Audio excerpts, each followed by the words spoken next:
She was the only princess of the royal family. Yet now she lay tied to a bed, like merchandise awaiting trade. All because her brother had ordered her to marry a man she'd met only once. The returning war hero had just claimed victory when the king gifted him a bride. Misha Esquelier, his mute, vacant-eyed little sister, was handed over as a reward. A reward that was, in truth, a veiled insult. The girl curled up at the edge of the bed, trembling like a frightened fawn. Eric stood frozen, stunned by the sight. Had he stepped closer, he might have noticed it, the flicker of awareness hidden in those hollow eyes. The king chuckled like one playing with a pet. She's just shy. Misha, come here. The girl let out a few garbled sounds, but couldn't even form a single complete sentence. And then, out of nowhere, she tripped over her own feet, crashing hard to the floor in front of everyone. The king snorted, "My sister's health is rather delicate, that I hope you all understand. Misha, get up now." The old earl forced a smile and said, "It's an honor for our family to marry a royal." But deep down he was shaken. This frail, dazed girl was the princess? Eric stepped forward and accepted the king's decree. "I shall not bring shame to his majesty, nor to her highness." Pleased by Eric's obedience, the king chuckled. "She'll soon be your wife. Go on, say hello." His expression remained calm, completely unreadable. He stepped forward, then dropped to one knee in front of Misha. With utmost royal courtesy, he gently took her trembling hand. "It would be my honor to care for your highness," he said solemnly. But Misha suddenly yanked her hand away with force. She stumbled back, eyes wide with fear, staring at Eric as if he were a monster. The king chuckled and motioned with a finger. "Misha, he's going to be your husband. Don't be difficult. Come here." Misha bolted toward him and knelt beside the throne, clinging to it like her last refuge. The king gently stroked her golden hair, smiling. "That was rude of you, Misha. You owe him an apology." And right then, Misha dropped to all fours and barked like a dog. Eric simply watched the absurd spectacle unfold, as if he wasn't the one being forced to marry the princess. As the sun dipped below the horizon, the carriage rolled on in complete silence.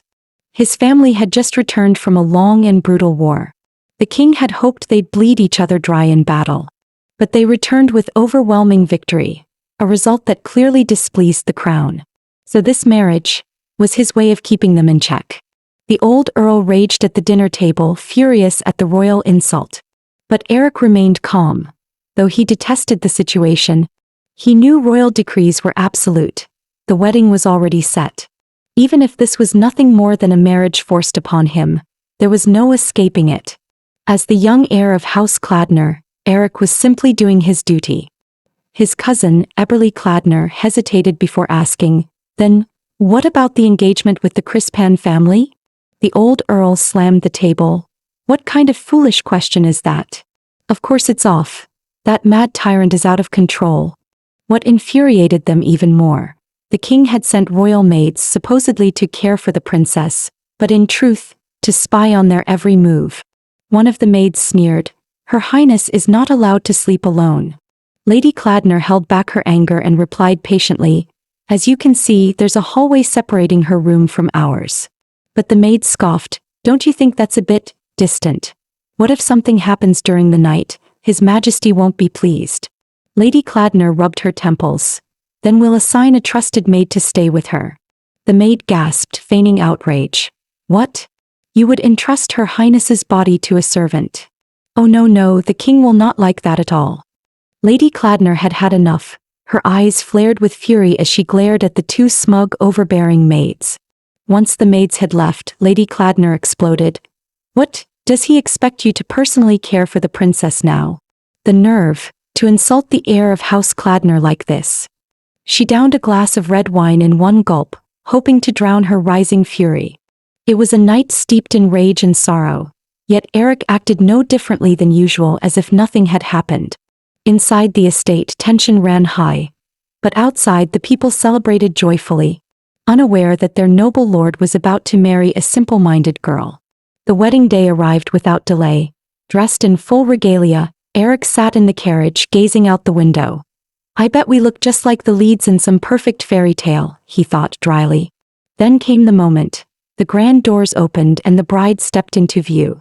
The hall erupted in hushed murmurs. Is she unwell?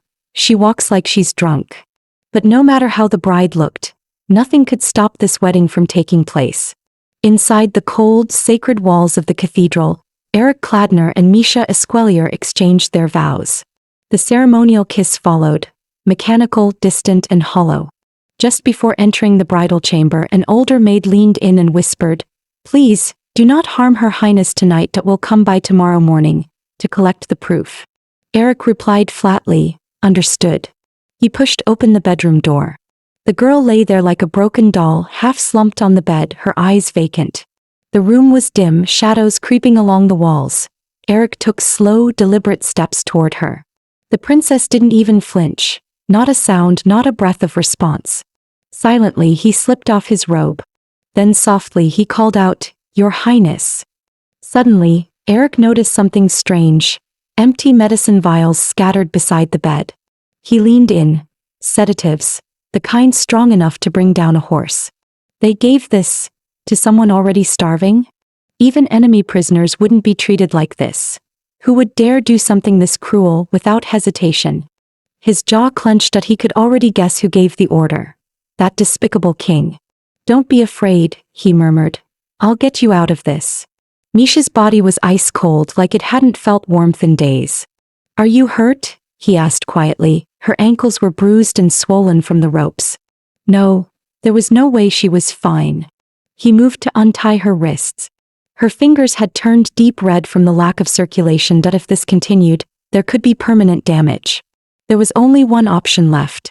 "Your Highness," he said gently, "I'm going to get under the blanket with you. Please. Don't be frightened."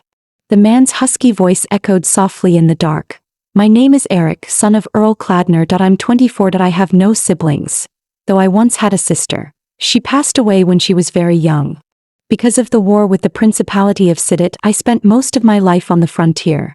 And today, I married you." He wasn't sure how much the princess could understand. But he felt she deserved to know what was happening. "Winters on the border are brutal," he said softly.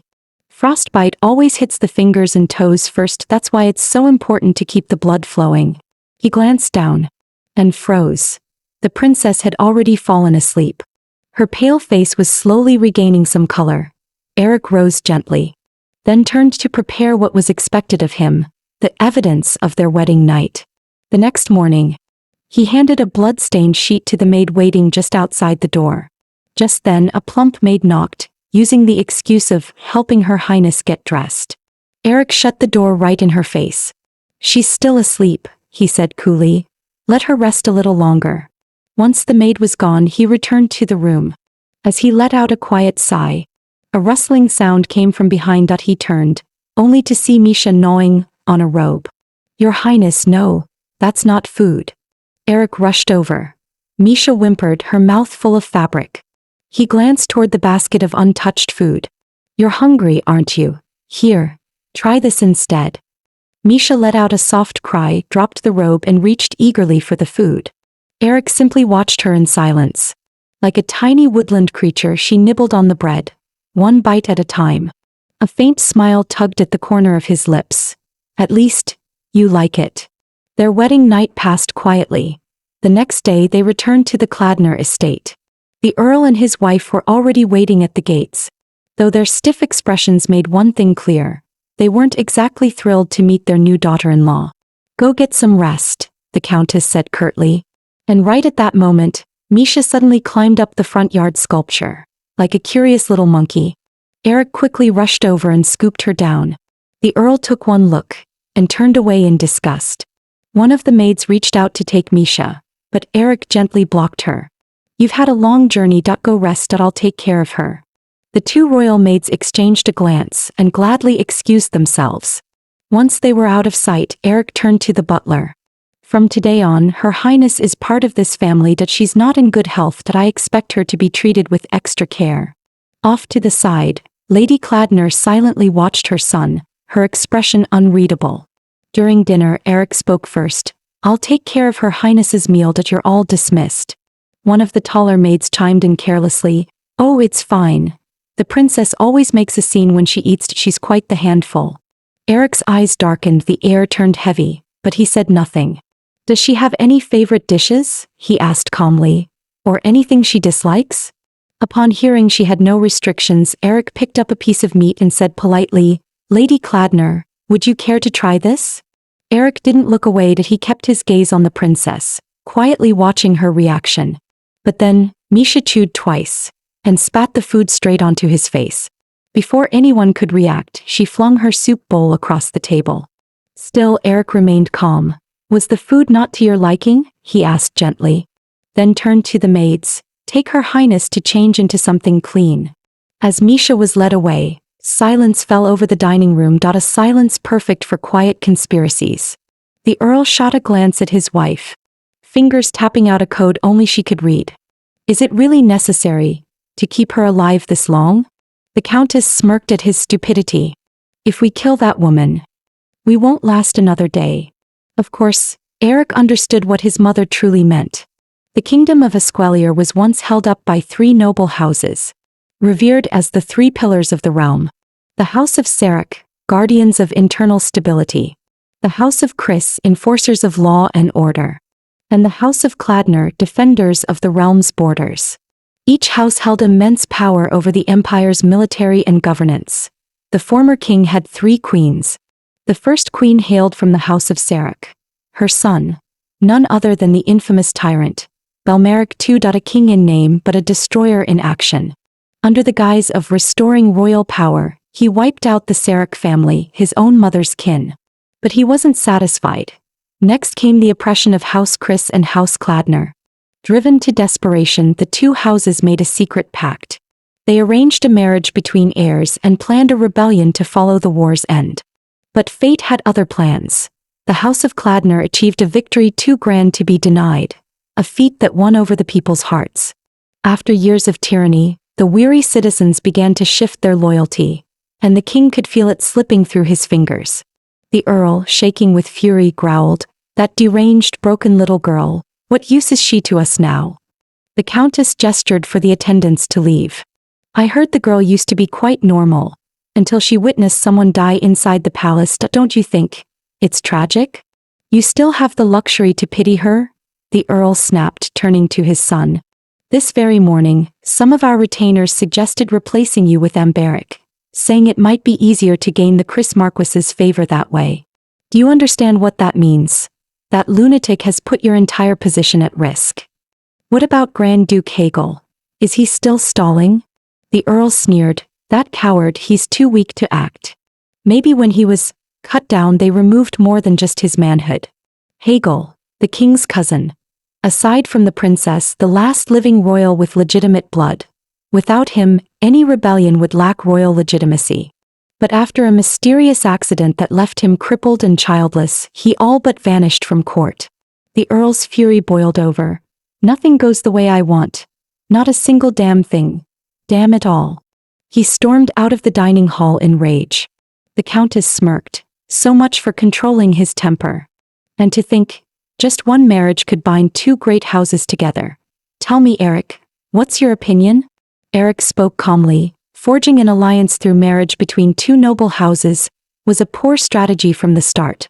All it does is draw the king's suspicion faster, and the next royal heir still hasn't been named. It'll take years to sway the other noble families to our side. The countess nodded. You're right. Perhaps I've spent too long on the battlefield. Politics seems to dull my senses. Even a young man like you sees it clearly, and yet he still speaks of harming that child. Let's wait and watch for now, Eric replied. The countess glanced at him. It's good that the maids have nothing to report. But Eric, don't get attached to her. No feeling is more fleeting than a man's affection. If you offer her warmth now only to take it back later, it would have been kinder never to offer it at all. On the way back, Eric couldn't stop thinking. Even his mother thought it was better to keep his distance. But every time Eric thought about the cruelty Misha had endured, he found it impossible to stay indifferent. Suddenly he heard shouting from up ahead. Get on the bed. Stop dawdling. What's gotten into you today? Ate too much and finally learned to fight back? Then came Eric's voice, calm, gentle but laced with quiet authority. Thank you for your efforts. From here on, I'll be taking care of my wife personally. You may leave now. The two maids hesitated but could not refuse. We'll return in the morning then. Once they left, Misha visibly relaxed. She still didn't say much, but Eric continued to speak to her patiently. You seem to be in a good mood today. This is our estate in the capital. We'll be traveling between here and our territory in Claudi's that I hope you'll come to like it. And if there's anything you dislike, just let me know. The princess was still playing with her hair, completely absorbed. Eric felt a twinge of disappointment. She had looked him in the eye when he entered. Had she already lost interest in him? Then his gaze drifted. Her legs were bare beneath the flimsy gown. Was this all she had to wear? It looked more like a prison shift than proper clothing. Suddenly Misha looked up. And because they were so close, Eric froze in place. She puckered her lips and let out a few playful pft sounds. And in the very next instant, she spat a mouthful of saliva straight into his face. Eric blinked, stunned. As he wiped his face, he sighed, Your Highness, it's not polite to spit at people. He gently patted her on the back. You should get some rest. I'll finish up a few things, then I'll join you. If you need anything, just call me. Thunder rumbled across the pitch-black night sky. Moonlight spilled through the window, casting silver shadows on the two figures in bed. Eric was fast asleep, deep and unaware. He didn't notice that right beside him his wife was staring at him, with a disturbingly blank expression. Gone was the dazed, clumsy girl from the day. Misha now looked eerily lucid. The next morning everything seemed normal. Eric gently scooped a spoonful of soup, holding it toward her lips. But he paused. She looked paler than usual. And yet, she had been just fine the night before. He coaxed her softly, trying to get her to eat a little more. But before he could finish his sentence, Misha suddenly shoved her hand into the soup bowl. He grabbed a handful and stuffed it into her mouth, licking her fingers like a wild animal. Once again, Eric was left speechless by her. Ever since his marriage to the princess, the atmosphere in the estate had shifted. As the captain of the knights, Eric still trained at the grounds daily. But no matter where he went, he was met with guarded eyes. People pausing, hesitating, like something heavy hung in the air, pressing on everyone's shoulders. Why are you all standing around? He asked sharply. Is today's training already over? At some point, the earl had stopped joining them for meals altogether. The countess, watching her husband's brooding silence, quietly complained that he never learned to manage his emotions. Even the once loyal retainers of House Kladner had begun to drift, disorganized, uneasy. And yet not one dared to speak against Eric. Because Eric remained calm, collected, as if nothing at all had changed. After training, Eric learned that the princess had wandered into the maid's workroom. The room was filled with sunlight and the soft scent of freshly dried linens, warm and peaceful. A group of maids sat in a circle, whispering quietly to one another, while Misha lay at the center of it all, relaxed and still. Her hair, it sparkles, one girl said. Even prettier than silver thread. That I once saw a little white kitten like that. Its fur was pure snow. She's just as adorable. Eric entered just in time to hear the tail end of their conversation. And of course, the two maids who were supposed to be watching over Misha were nowhere to be seen. He stepped forward and gently picked the girl up. I'll take care of her from here, he said, firm but kind. Carrying Misha in his arms, Eric walked down the corridor, climbed the stairs and returned to their shared bedroom. The moment he stepped inside, she jolted awake, eyes wide and alert. Then came the struggling. Careful, Eric said softly. Let me set you down first, that you'll hurt yourself like this. But as soon as he released her, she darted to the far side of the bed, eyeing him with clear distrust. Over the past few days, Eric had started to notice something. If I had to put it into words, she doesn't dislike me. She just treats me like a walking transport device. And yet, because of how different she was, he couldn't help but pay close attention to every little detail. Just then he noticed something tangled in her hair. Without thinking, he reached out to remove it. But Misha recoiled instantly, flinching like he'd tried to strike her. Eric paused, wondering, had he really frightened her just now? I didn't mean to scare you, he said softly. I only wanted to get that thing out of your hair. But Misha buried her face in the blanket like an ostrich, refusing to come out. So Eric sat there quietly watching her. And when she finally peeked out again, There wasn't a trace of fear in her expression. He suddenly recalled something the maids had said. I once saw a kitten like that. Snow white fur, glowing in the light. Now that he looked again, she really did resemble that kitten. A chuckle escaped his lips.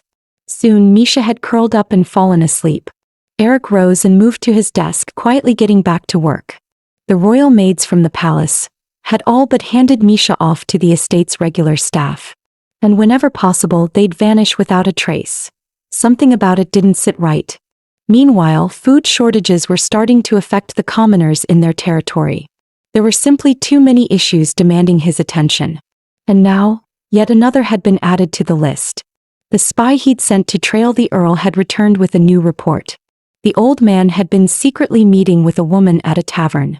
Truth be told, Eric's suspicions had begun even earlier, back when his father suddenly pushed for a marriage alliance with the House of Chris. On the surface, it had seemed like a reasonable match. But something about it had always felt off. And no matter how he tried, that gut feeling refused to go away. From that day forward, Eric began quietly monitoring the people around his father. It didn't take long to notice. A tavern girl was visiting his father's residence far too often. At first, the realization left a bitter taste in his mouth. But on a battlefield where every decision was life or death, emotions like that had no place. So he began investigating. Was she planted? Was someone using her to manipulate the Earl? He told no one. And yet, when the war ended, his father didn't just bring the woman back. He even had his right-hand man Karlnik take her as a concubine. Frustrated, Eric compiled everything into a letter, evidence included, and sent it to his mother. Her reply? Utter indifference. If some desperate woman wants that old fool, let her have him. At least now I don't have to see his face every night. She didn't care, and his investigation wasn't going anywhere either. The woman showed no contact with any higher forces. He set the letter aside with a sigh. No new leads, for now. In truth, his mother's reaction hadn't surprised him.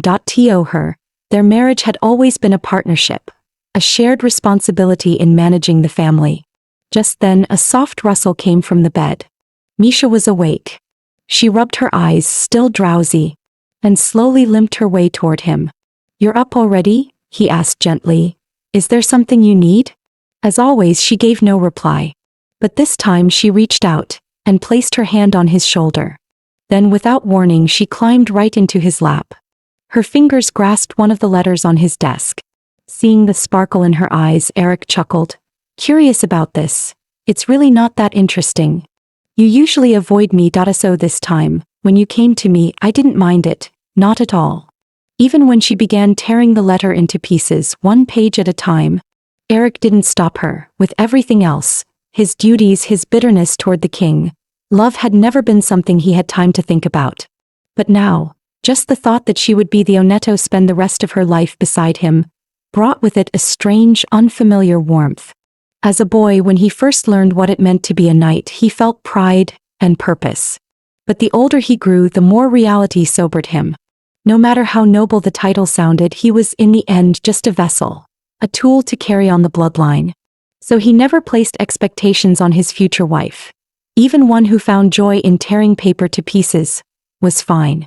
To be honest, ever since he fully understood what it meant to be the heir, he stopped believing in the romantic ideals of marriage. Now, with all the letters shredded, Misha's eyes were fixed on another target, a sealed envelope stamped with a noble crest. This time Eric raised his hand to stop her. Misha, no. He gently took the letter from her hands. This one mustn't be torn. Misha reached out again, trying to snatch the letter. Eric dodged playfully. Even if you chase me, it's no use. I haven't finished reading it yet. The room echoed with her drawn-out sounds mixed with his amused scolding. No, not that one either. At least let me finish it first. Meanwhile, in the Countess's study, a maid was quietly asking, Madam, with the March recitation event approaching, shall we prepare a large heater for the greenhouse? The Countess replied coolly, a small one will suffice. It's quieter than usual this year. Just then the door swung open. Misha marched right in. Without a word, she flopped onto the floor, purring like a cat. The Countess raised a brow, clearly surprised. Well, this is unusual. I'd heard the princess usually stays with the maids. What brings her here today? A maid leaned in and whispered, "Madam, shouldn't we stop calling her the princess? She's family now after all." "Good point," the countess nodded. "But I haven't quite decided what to call her yet." "Lady Arlen," she said thoughtfully, "I've spent most of my years on the borderlands but I'm not well versed in palace etiquette. What's the proper way to address her in this case?" Dial averted her gaze. "I don't really know either." The countess sighed inwardly. Figures. She doesn't even want to blend in, let alone help with anything. A more composed maid stepped forward. "Madam, I asked around that I end similar situations. The Edbarls addressed Her Highness by name. Perhaps we should do the same. That I believe her name is Misha." The countess turned to the girl and in a tone far gentler than usual softly said, "Misha." The girl's bright blue eyes slowly turned toward her. Then, suddenly she shot up from the floor. And on her face bloomed a smile, not one befitting a proper lady, but dazzling enough to outshine everything in the room. "Oh my," the countess chuckled. "It seems Her Highness has given me permission to call her Misha. What a lovely name." Suddenly Dial spoke up. "It seems the princess really likes you, madam. May she stay here until dinner time?" The countess nodded with a smile. "Of course. Go get some rest." Once Dial had left, the maid at the countess's side let out a breath of relief. That could have gone badly. Even a single misstep in a dress could have been used against us. "From what I've heard," she continued, "Lady Dial does little other than personally bathe the princess, and Lady Malika disappears all day long." The countess smirked, but her thoughts turned sharper. They're being bold, too bold. Which means there's something more behind it. Best to play along for now. That we still don't know what charges they might be preparing to throw at us. She made no effort to hide these words from Misha. Then she pressed her fingers to her forehead. "Addie, would you fetch my headache medicine? It should be in my room." When Addie returned, she was met with an unexpected sight. Misha nestled quietly at the countess's feet. As she stepped closer, she realized the princess had fallen asleep, her head resting on the countess's lap. And the countess, she didn't move. She simply let her stay there. Addie stepped closer, carefully holding the medicine. "Are you all right, madam? If the headache's too much, we should call a physician." But the countess quietly shifted the conversation. "She's 20 now, isn't she? That's what the palace records say, and I believe it's accurate. They say she watched half the royal family slaughtered, right before her eyes. At such a young age. It's no wonder she turned out like this. She's such a beautiful child, and yet her life has been nothing but suffering. Those features, even the color of her eyes, striking really. But she's far too thin. We'll have the kitchen make something richer for her." Addie had always assumed her mistress cared little for her new daughter-in-law, and yet, the countess had noticed everything, every detail, and suddenly, a familiar ache rose in Addie's chest. Could it be, the madam sees someone else in her, in the princess? Just then the countess looked down. Misha had woken. With a smile tugging at her lips, the countess said, "Oh, Misha, we'll need to trim those nails soon, and get your hair brushed properly." When Eric returned from training, he was told the princess was with his mother. Before he even reached the door to the countess's room, he heard voices inside. "Madam, would you like me to trim the princess's toenails instead?" "No need. I'll do it myself," his mother replied gently. A sudden change might startle her. "What are you doing?" Eric stood frozen at the doorway, eyes widening in disbelief. The moment he stepped into the room, something had felt wrong. His mother, calm, calculating, was the kind of woman who showed sympathy at most, never intimacy. She was rational to the point of coldness, even with her own son. But the way she looked at the princess now, it was unmistakable affection. That expression was one she hadn't worn since his sister Rogier was still alive. If she's starting to see her daughter in Misha, then can I really just let this continue? He stepped forward quickly. "Give me the scissors. I'll do it." That thought had only come to him because he could still remember it vividly. The way his mother looked on the day his sister died. He didn't know if he should stop this before it went further, or let it be. His expression was heavy, but his hands moved with practiced ease, trimming the princess's nails with care. Misha looked up slightly, her bright blue eyes fixed on him with quiet curiosity. "It tickles," she murmured. And then, Addie felt a chill run down her spine. She glanced at the princess, and froze. Somewhere in the midst of it all, Misha's entire expression had changed. Oh no, she's not happy anymore. Addie's eyes darted to the tray of sweets nearby. Without thinking, she grabbed a pastry and shoved it into Misha's mouth. For a moment, the room went completely silent. Everyone stared. Eric blinked, then asked with genuine confusion, "Why did you do that?" Addie patted her chest, relieved. She looked a little upset just now, but every time I've given her sweets, she calms down right away. I think she really loves desserts. Laughter bubbled from the Countess. She's adorable when she eats like that. Watching her enjoy it so much, it honestly lifts my mood too. Just a day ago, Eric had tended to her like always. But something still didn't sit right with him. What exactly about her reminds mother of my sister? Apart from the slight similarity in their eye color, there wasn't much resemblance at all. If it's about eye color, then wasn't Amberic an even closer match? Yet mother had never shown him special attention. Just then a servant arrived with a dish of roasted quail. The moment the plate touched the table, Misha suddenly clutched her head. Eyes shut tight, her face contorted in pain. Her hands began to flail wildly as if trying to swat away something no one else could see. Could it have been the quail? He quickly had the dish removed from the room. Not long after, Misha calmed down. Did something happen to her after eating quail in the past? The next day, Eric couldn't focus during training. His mind kept drifting, wondering if she'd eaten properly.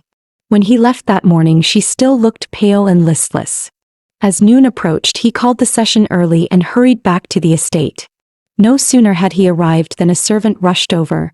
"Your Highness, the princess fell into the stream. She's bathed, eaten, and rested since and is currently in the maid's workroom." "She fell into a stream?"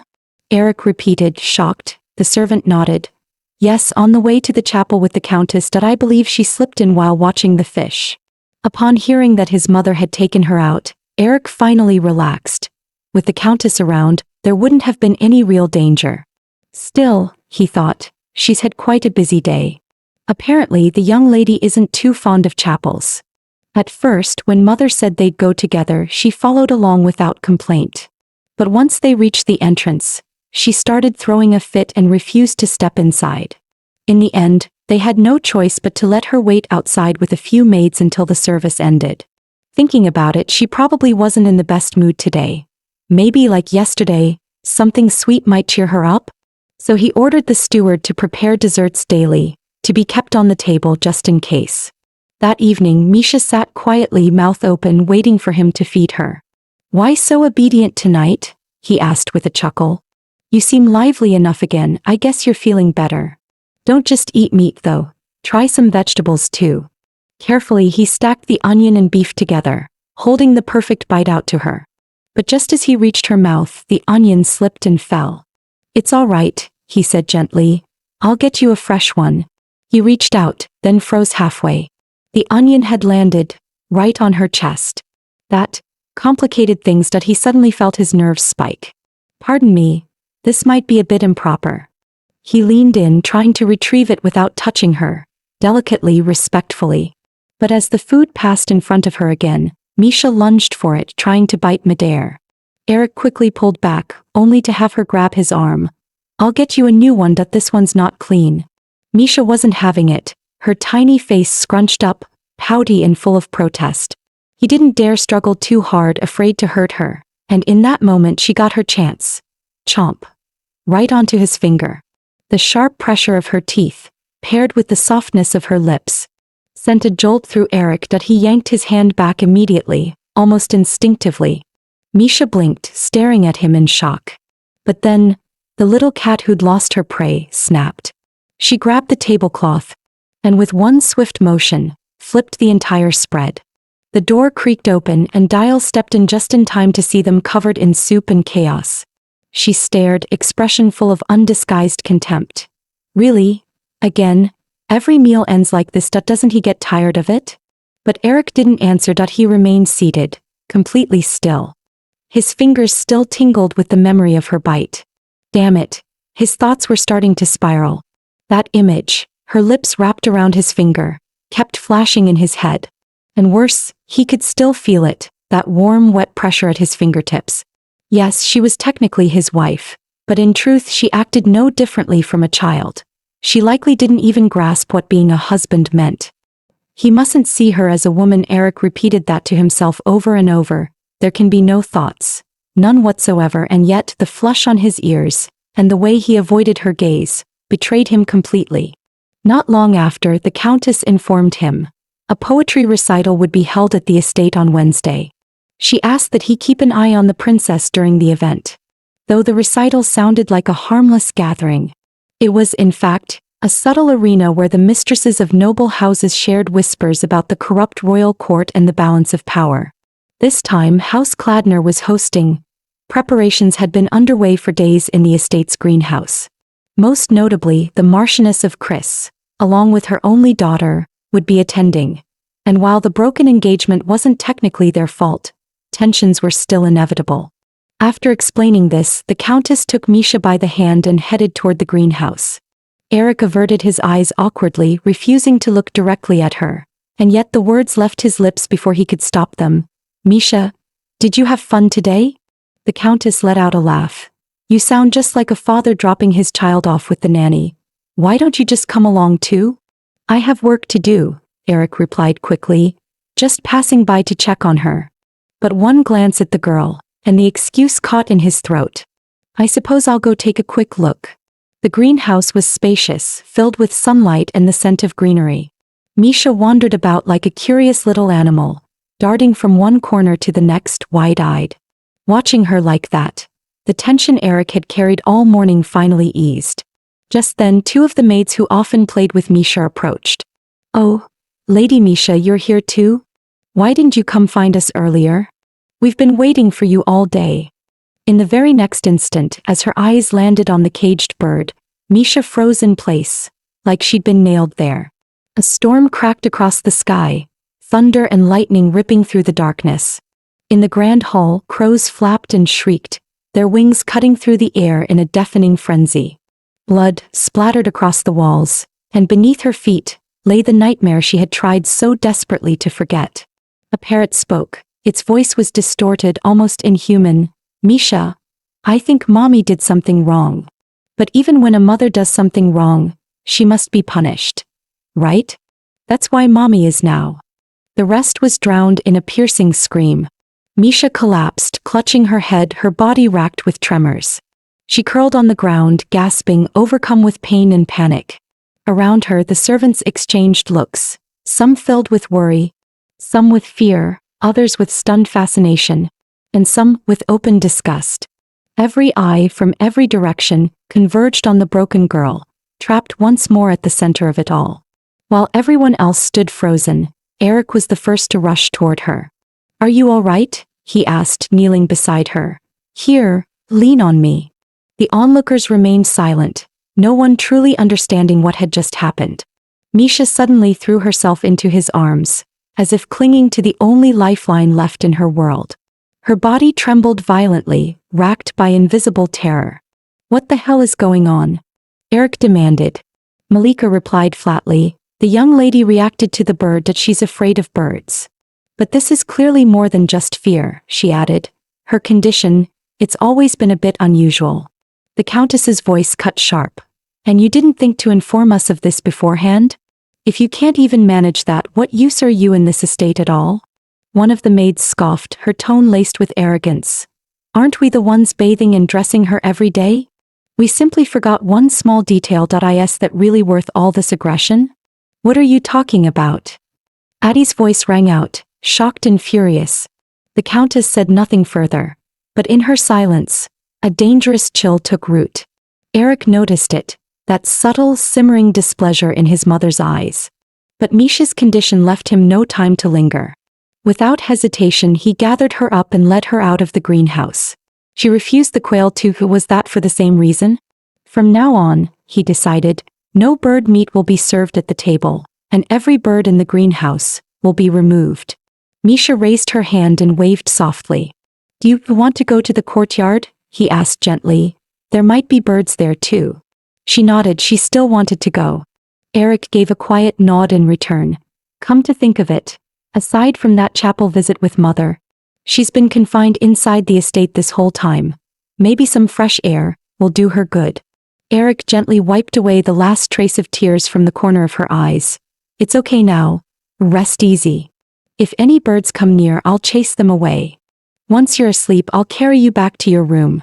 With that, he turned his gaze outward, watching the courtyard with quiet vigilance. Perhaps it was the calm after the chaos. But Misha's eyelids fluttered shut and she slowly drifted into sleep. A while later, a figure approached from the distance. His tone was casual. Too casual. Out for a stroll with your lady, huh? You two seem awfully close these days. He leaned in slightly. Oh, she's sleeping, is she? Eric's face darkened. Leave, now. The man stepped even closer, smirking. Tisk. Always so tensed at what's wrong. Worried I'll wake your little wife? Word's getting around, you know. People are talking. Even my family's heard about the two of you. Eric finally looked him in the eye. So, who leaked it this time? He already had a suspicion. His uncle had long been trying to gather support among the side branches of the family, pushing for Amberic to inherit the household. And in times like these, gossip about the heir's personal affairs wasn't exactly helpful. You've got a red-headed maid in your estate, right? Name's Bina, I think. And a scrawny brunette servant boy. Those two have been spreading stories everywhere. The man speaking to him was Amberic himself. Carefree by nature, he'd never had the slightest interest in becoming head of the household. The two had fought side by side on the battlefield and their bond had been forged in blood. Since then, Amberic had always backed Eric without question. Thanks. I owe you one. Again. Don't be ridiculous, Amberic grinned. Honestly, you two have made life around here way more interesting. But seriously, what's going on with you? He smirked. Word is, you're completely smitten with the princess. I even heard you trimmed her toenails yourself. What was I supposed to do? Eric shot back. Let my mother do it? Fair point. Amberic burst into laughter. Still, seeing you today, man, you're really laying it on thick. What are you trying to say? Eric's tone had lost all patience. The maids say your wife never walks on her own, Amberic replied. Apparently, you carry her everywhere. You saw her that day, didn't you? Eric snapped. Her legs are weak, she can barely control herself.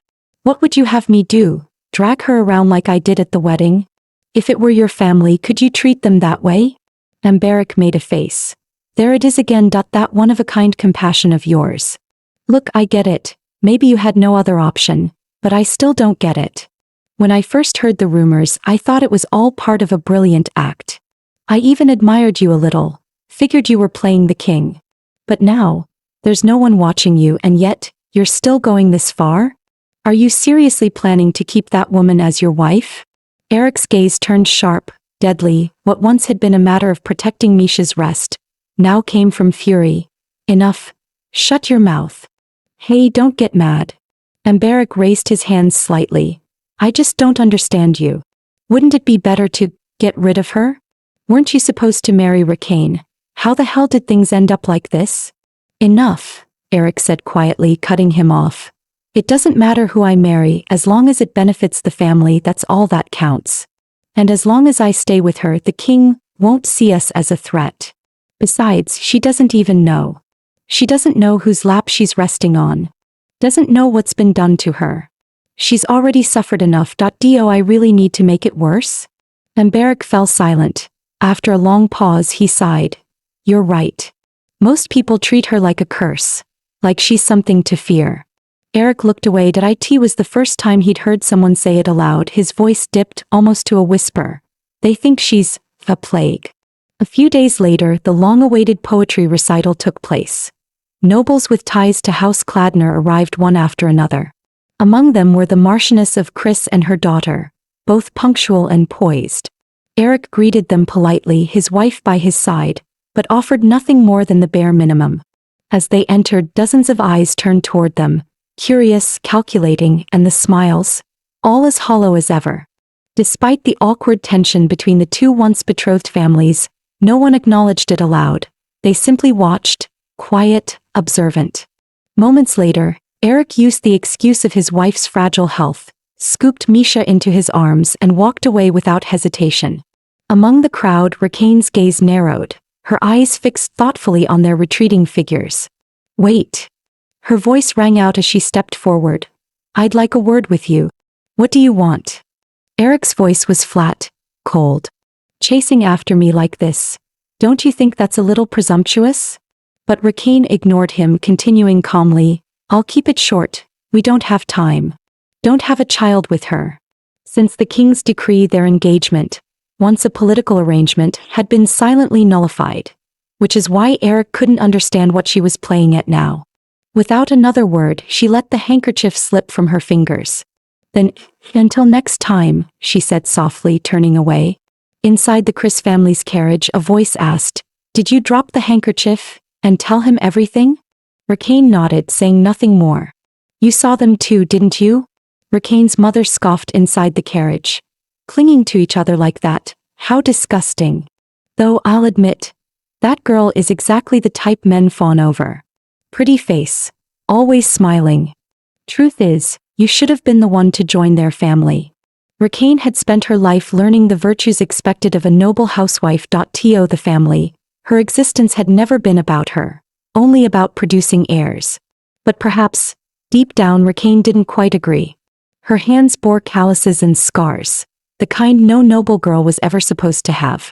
Meanwhile, Eric had been working late into the night, every night. His mind ran endlessly, weighed down by crisis after crisis. His father had long since lost himself to wine and women, leaving Eric to shoulder nearly all the affairs of their domain. What plagued him most now was the post-war devastation. With so many lives and fields lost, the summer grain supply was dangerously low. "If I can just hold out until fall," he thought. "Once the returning soldiers start harvesting, everything might finally begin to recover." In theory, their hard-won victory should have earned them generous rewards from the royal court. But in reality, House Kladner received little more than scraps. And the barely useful consolation prize of the Harlech iron mine, granted only so the king wouldn't lose face. Eric's gaze drifted toward the other side of the room, where the princess sat quietly. The mine would take years to develop, far too late to solve their current crisis. What mattered now was using whatever they did have to trade for grain. And with the king turning a blind eye, they were on their own. But this wasn't just a matter of coin or crops. With his father lost in drink and distraction, every retainer in the estate now looked to Eric. Those expectant stares, they hurt far more than he ever imagined. It felt like a coffin, pressing heavier and heavier on his chest.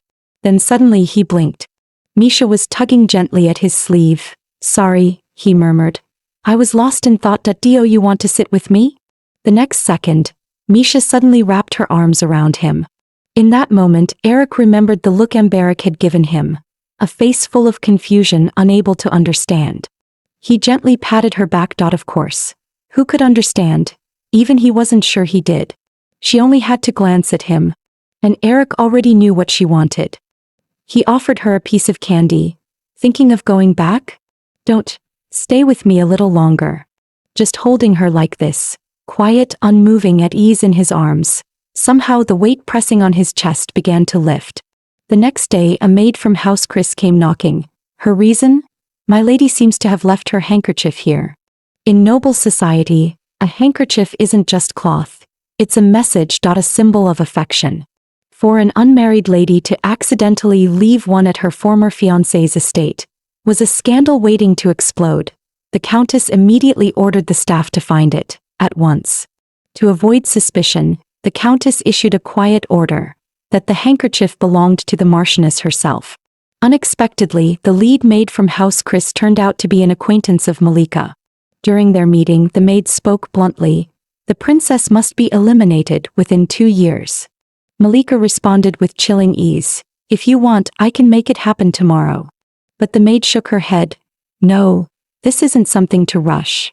We'll need to stay in contact moving forward, and we can't keep fabricating excuses to visit the Viscount's estate." "Then let's meet in the city," Malika offered. "I'm free to go out nearly every day. Let's agree on the next meeting place and time now. I'll make myself available." Meanwhile, back at the estate, the countess was personally brushing Misha's hair. Today was a family dining day, and at first she meant to tell the girl to behave herself. But as the words formed, she paused and changed her tone. "Forget it, Misha. As long as you eat well, that's all that matters." Not far away, the Count cast a cold, unkind look at Misha. The meal was painfully awkward. Misha accidentally scraped her fork against the plate, making an unbearable screech. It was so grating that it made everyone instinctively wince. The Count snapped on the spot. "What is wrong with her?"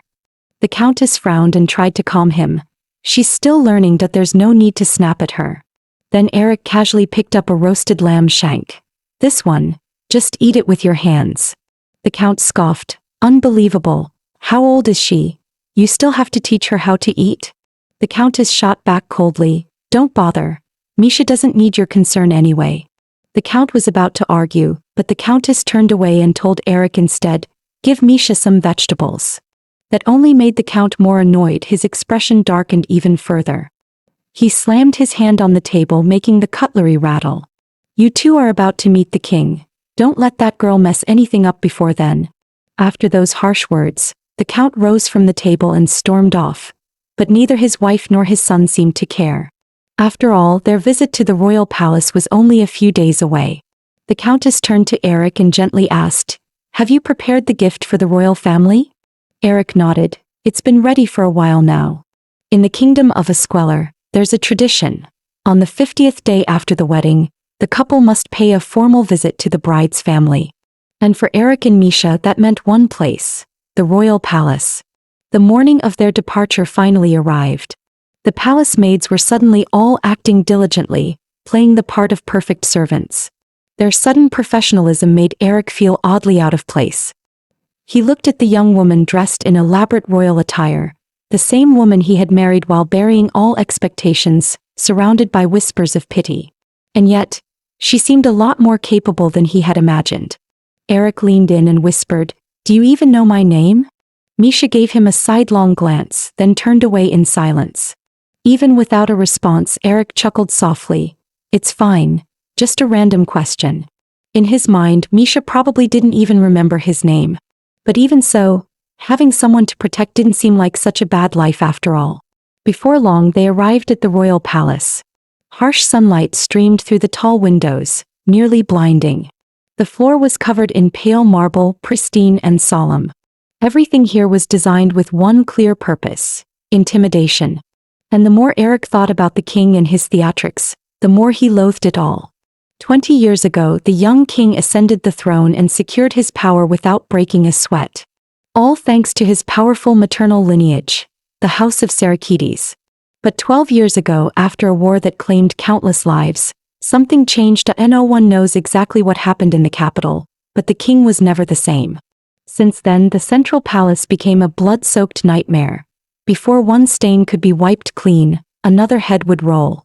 And now, whose corpse had once lain beneath the floor they were about to step on? Soon the two of them were led into the grand throne room. Eric bowed alongside the princess. "Greetings, your majesty." The man on the throne smirked with a mocking tone. Well, it's been a while." "Hasn't been long, but Misha's complexion looks so much better already." Just then the princess suddenly lost all strength. She stumbled forward and collapsed to the ground.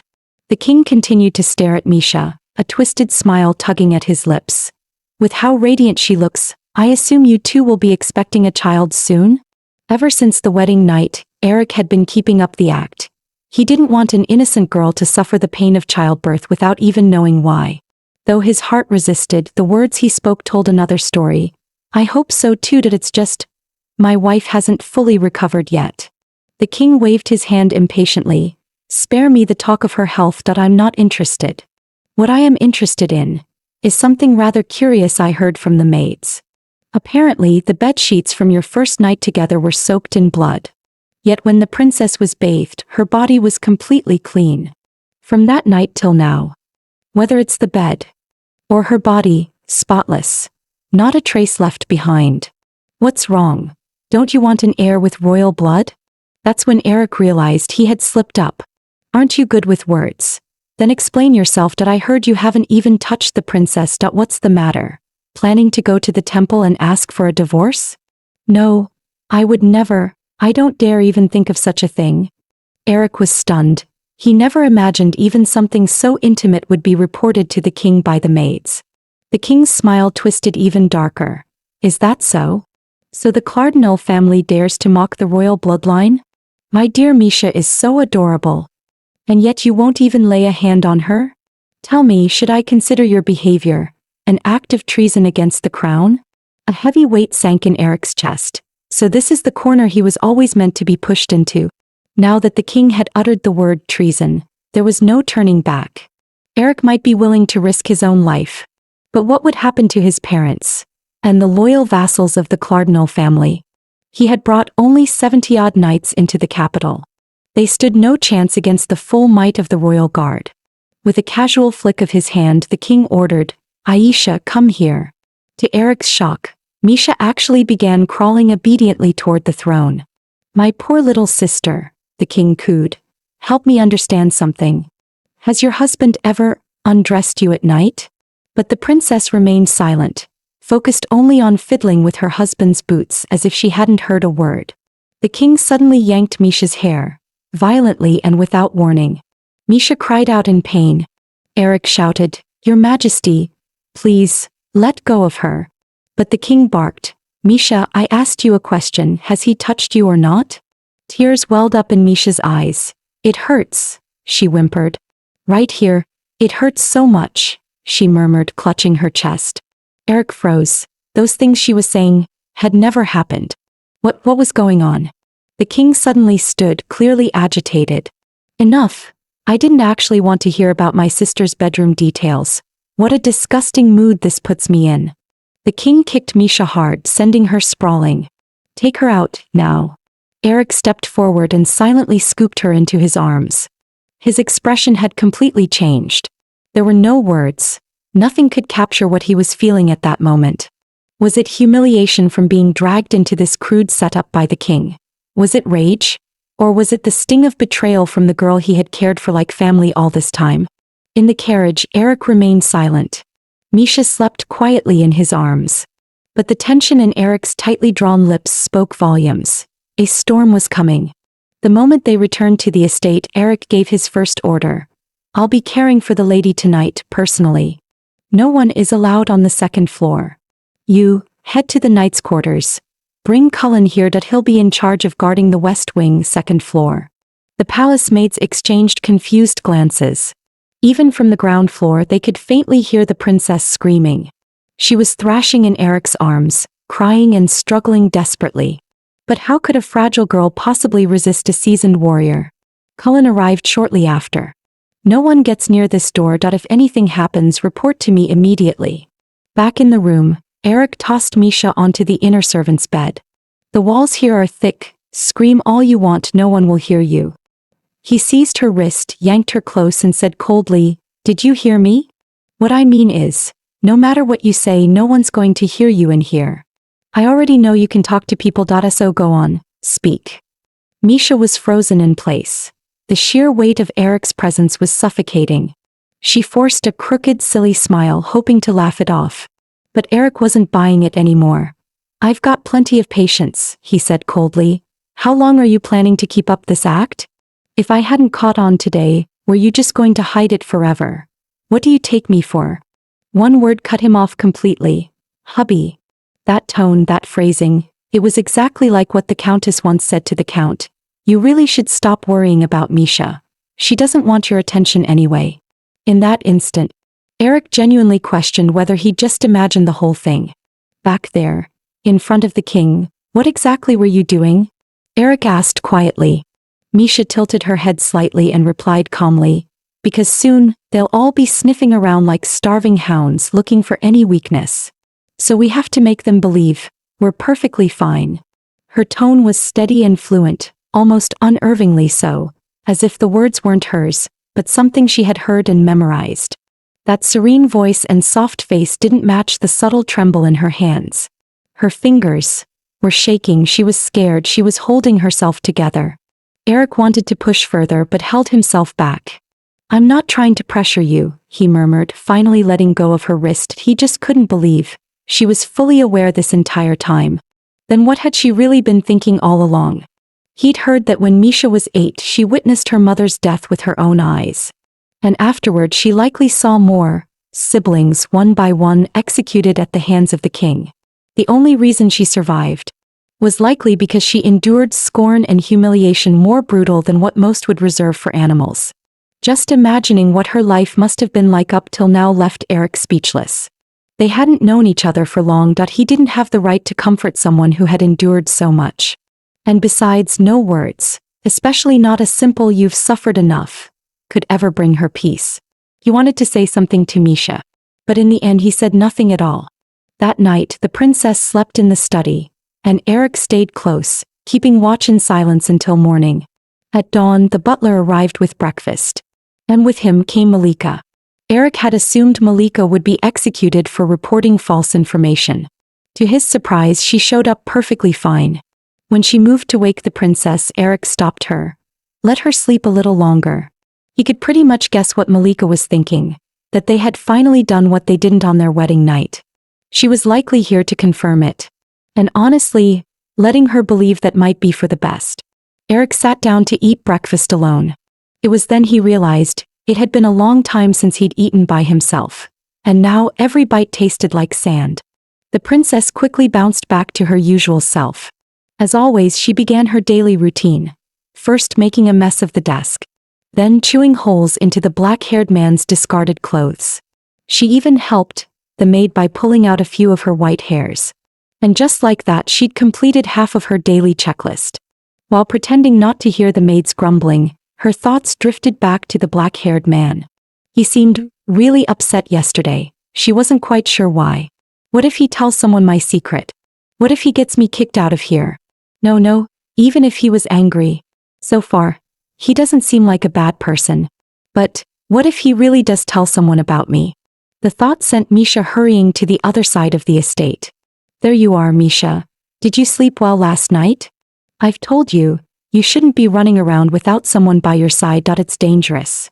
Misha threw herself into the countess's lap. Just as she hoped, the countess gently stroked her hair. Poor thing. Looks like she's still half asleep. Thankfully, she seemed just like usual.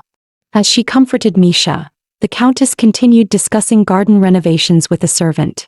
They were planning to use mazu wood for the new fences. Misha knew that material. In the royal palace they used rosewood, which cost 5 times as much as mazu wood. Is this place too poor to afford the fancy stuff? Then again, she had only ever lived in the royal palace and Celia Palace. Her world was limited. Just then the butler chimed in. Ah yes. The Legenton family's dairy farm has started making butter and cheese. It's a bit pricey, 20 fassers. But the quality's supposed to be excellent, so I brought some back. Misha blinked in shock. That tiny piece of butter cost 20 fassers. The countess picked up a slice and gently fed it to her. Misha remembered a maid once said a whole bag of flour also cost 20 fassers. That meant this palm-sized butter cost the same as an entire sack of flour. That black-haired man, he was always worrying about the people not having enough to eat. If money was tight, wouldn't it make more sense to buy flour instead? Misha, is it yummy? You're eating it so happily, the countess said warmly. Well then, let's buy around 5 days' worth just for Misha. Normally they bought butter for only 4 fassers. But 5 days. That was 100 fassers, equal to 1 jerry. The black-haired man and the countess, why did they always look so happy when they saw me eating? Whatever their reasons were, that kind of gentle care couldn't possibly be just for her. After all, the princess had always been treated like a curse. No one had ever shown her real kindness. Soon evening came. Eric arrived to pick her up. But this time the girl who always ran into his arms didn't move. She didn't want to be alone with him. But Eric didn't give her the chance to run. In a single motion he scooped her up into his arms with ease. Leaning close, he whispered in a voice only she could hear. Misha, you'd better come with me quietly. Because I haven't told anyone what happened yesterday.